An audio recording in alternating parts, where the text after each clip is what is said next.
Madam President, I rise today once again on behalf of rural America. Many folks don't understand rural America. We often get painted in broad brush strokes in a way that doesn't reflect the reality that we face. The Montanans who elected me sent me here to bring common sense to the debate over issues that impact rural America. One issue where there's not a lot of common sense is the issue of debit interchange. There's also a lot of misinformation out there about this issue. I've been concerned about the unintended consequences of this proposed rule since the Senate voted on the provision last year. That's why I voted against the amendment when it came to the floor for a vote. Over the past few months, I've been attacked by the big box retailers and called just about every name in the book. My legislation to study the impact of the Fed's proposed rule has been called a bailout. It's pretty interesting, since I was the only Democrat in the Senate to vote against both bailouts. And only in Washington do people say that you're killing a bill by making sure that it does what we want it to do. Now, I certainly don't think the goal of the interchange amendment was to engage in price fixing.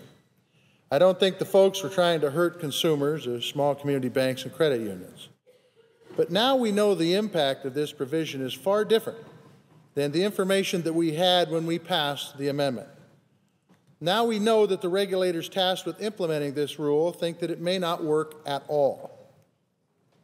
When we passed the amendment, we were told that small banks and credit unions would receive an exemption from the swipe fee rule. Since there's been a lot of misinformation on this issue, let me share these comments directly with my colleagues.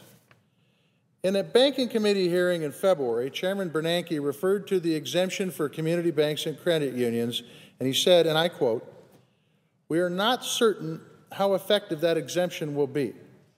There is some risk that the exemption will not be effective and that the interchange fees available through smaller institutions will be reduced to the same extent that we would see for larger banks." That means that the chairman of the Federal Reserve, the guy in charge of implementing the interchange rule, does not think it will work for credit unions or for small mom-and-pop community banks. This is common sense. When you set a price cap, big box retailers will use their market share to force little guys to meet the lower fee. At the same hearing, FDIC Chairwoman Sheila Bair confirmed this, saying, once again a quote, "It remains to be seen whether they," that's the credit unions and community banks, "they can be protected with this. I think they're going to have to make it up somewhere else, probably by raising the fees that they have on transaction accounts. And that means that our credit unions and small community banks will be cutting back on things like free checking or ending it altogether, charging more for loans, cutting back on services to low and moderate income folks in rural America." Despite being tasked with the job of implementing the small bank exemption, the Fed cannot guarantee that the exemption will work in practice. Because despite what some may say, the Federal Reserve cannot control markets. It cannot ensure that this provision will work, since market forces will drive rates down for the community banks and credit unions.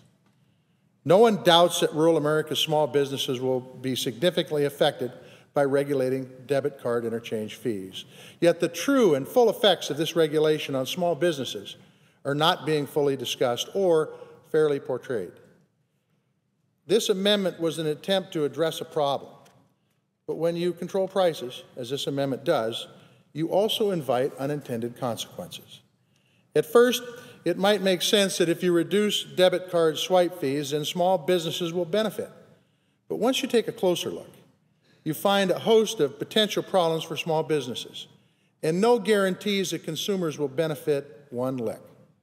For instance, a recent study says that only 10% of small businesses are in retail and in a position to accept debit cards. But that same study also says that most small businesses have checking accounts and use debit cards to pay for things that they need to run their businesses. These businesses will end up paying more for basic services like checking accounts, and they'll see more fees, and consumers will be no better off. In short, this limit is bad for small businesses, and it's bad for consumers. Which banking services are likely to be more expensive or disappear entirely? as community banks and credit unions seek to make up lost revenue? Well, free checking for one. Millions of Americans have had checking accounts and debit cards because they're free. If banks and credit unions are forced to charge for these services, many business owners and consumers would suffer the consequences. And because the Fed's rules don't allow banks to cover the cost of debit transactions, banks of all sizes are considering limits on debit card purchases. Moms using their debit cards at grocery stores may have to limit their grocery purchases to $50 or $100 on groceries. So what's the alternative? Well, put it on a credit card. But that, Madam President, is a tough option for struggling families. Low and moderate income families may not have access to credit or may have already maxed out their credit card. And pushing consumers toward credit isn't good for small businesses either, because the interchange fees on credit card purchases are higher than those on debit cards. In a recent survey, 3/4 of community banks reported considering imposing annual or monthly debit card fees. 3/5 of them would consider imposing monthly fees on checking account customers. If they start charging folks for just having an account, you can bet these folks won't be customers for long. In the long run, that will devastate rural America. And what does this mean for small businesses that rely on those community banks and credit unions? Without a doubt, the small businesses and communities across Montana rely on community banks and credit unions to keep their doors open, to grow their businesses, and to create jobs. These Main Street institutions are the backbone of this nation's small businesses. In fact, according to a recent National Federation of Independent Businesses report, most small businesses do their banking with smaller institutions. Community banks provide the bulk of small business lending in rural communities, and small business owners receive better treatment from community banks. That's because in rural America, a community bank is part of that community. A handshake still matters. And the folks on both sides of the table can look each other in the eye and be accountable to one another. You're not going to find that on Wall Street. Community banks do the lion's share of lending with the youngest and smallest of small businesses, those best positioned to create new jobs as we emerge from this recession. Make no mistake about it. The price caps called for by this Durbin Amendment will lead to fewer debit cards offered by community banks and credit unions.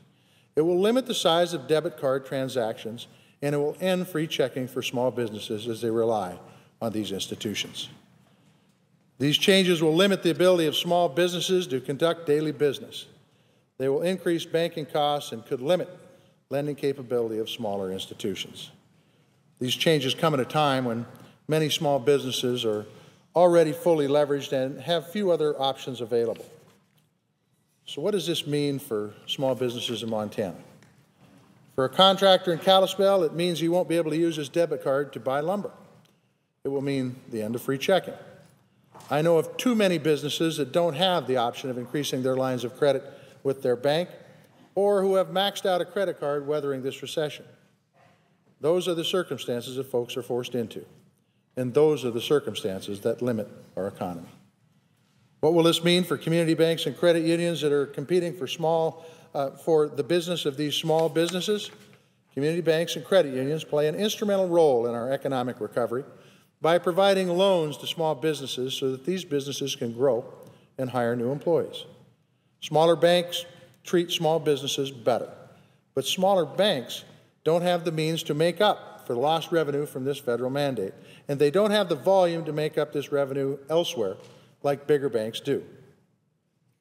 One of the more troubling findings from the NFIB report that I referenced earlier is the fact that community banks have been losing market share nationwide. The report found that the percentage of small businesses served by local banks fell from 31% to 25% between 2009 and 2010. My concern is that this proposed rule will further harm the loss of market share by community banks. It will lead to further consolidation in the banking industry. Community banks and credit unions simply cannot compete against Wall Street unless they provide products like debit cards. They simply can't make this revenue up elsewhere, and they can't compete unless they provide these services. Madam President, this notion that some have raised that these proposed rules are a slam dunk for small businesses, it is simply false.